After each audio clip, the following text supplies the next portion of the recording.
Господин Костадинов, в края на първия подготвителен лагер на ЦСКА, вчера дойдохте тук, така проконтролирахте отбора, предполагам, че сте говорили с спортно-техническия щаб. Доволни ли сте от това, което са свършили до момента и какво предстои от тук нататък? На този етап работата, която трябваше да се свърши, е свършена според тренерското ръководство и това е важното. И от сега нататък мисля, че почва друг етап от подготовката с повече мачове и повече мачове най-вече. Доста хора тренират с ЦСКА в момента, 29 човека, от които двама са на проби. Как стоят нещата с трансферите? Има ли интерес към футболисти на ЦСКА? Спас Делев, разбрахме, няма да бъде продаван. Данчо Минев, към Маркиньос интерес, към още няколко човека. Има интерес към доста футболисти, но само интерес. Няма реални оферти. Така че на този етап това са футболистите, които ще останат в отбора и които Радоканов ще работи. Няма ли футболист, който е близо до трансфер от ЦСКА? Може би за Маркиньос най-много се говори, че едва ли не е отишъл в Китай. Има предпоставки за такова нещо, но докато няма нещо конкретно, няма смисъл да се говори. Появи се информация за Здравко Чавдаров и Лудогорец, Разград. Ти излезе, че едва ли нещо ходи там. Аз не разчитам на медиите, за да получаваме някаква информация. В медиите се пишат много така несериозни неща. Съжалявам за това. Непроверени неща, които влияят зле и на самите медии. Ще купува ли още ЦСКА футболисти или ще взема ли още футболисти, ако мога така да го кажа? Ние ще вземем футболисти, ако се разделим с някой. Това го казах вече и това е съвсем нормалното нещо. Каква е истината около пробите на Владимир Каптиев? Много се изписа по този въпрос. Хубаво да го кажа. Мисля, че едва ли не е натресен, че едва ли не е крит. Няма такова нещо. Както казах, по медиите се говорят доста несериозни неща и това трябва да спре. Значи, щом един човек е дошъл на проби, значи той е одобрен от всичките.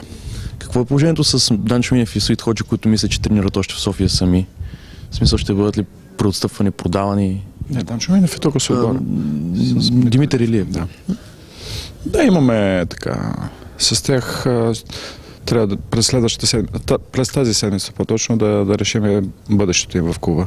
Но те няма да останат в клуба.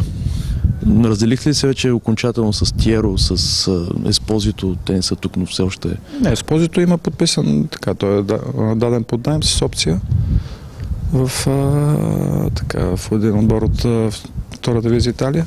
С Тиеро го чакаме тази седмица да дойде, за да видим най-доброто за нас и за клуба и за него, и да може да подпишем едно споразумение за или продажба, или по взаимно съгласие да прекратим взаимоотношенията си. Тибони, върнахте ли го в Италия? Значи, то не се връщат.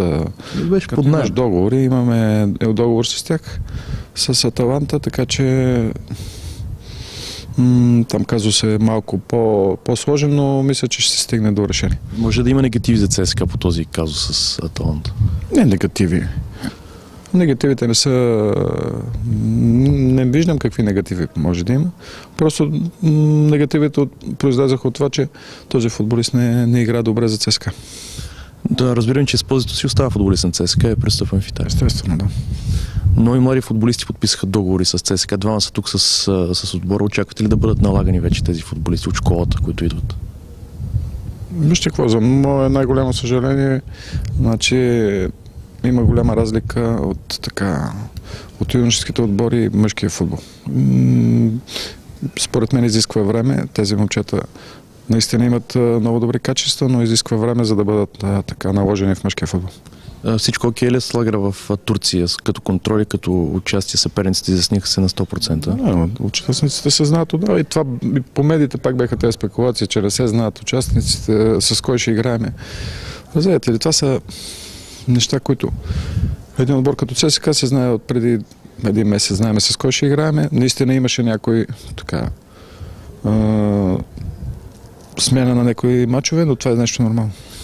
Това е нещо нормално. Матч с Левски, може би малко далеч този матч с Левски, но какво очаквате да се случи до тогава в ЦСКА? Има ли необходимото спокойствие вече в отбора на ЦСКА тук? сред футболистите най-вече?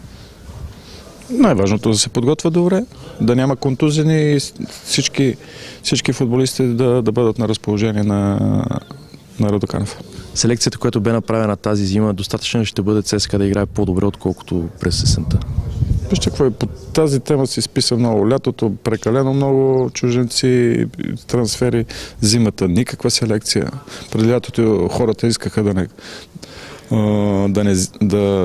защо сме взимали толкова футболисти, а път сега защо взимаме толкова малко. Но в футбола, значи, треньорът е предложил така някои футболисти които да бъдат закупени от собствениците на клуба и те бяха закупени. Има ли пълен карт бланш Радоканов да работи с отбора на спокойствие? Тъй като много треньори се смениха, това е факт в последната година. Карт бланш има всеки в ЦСКА.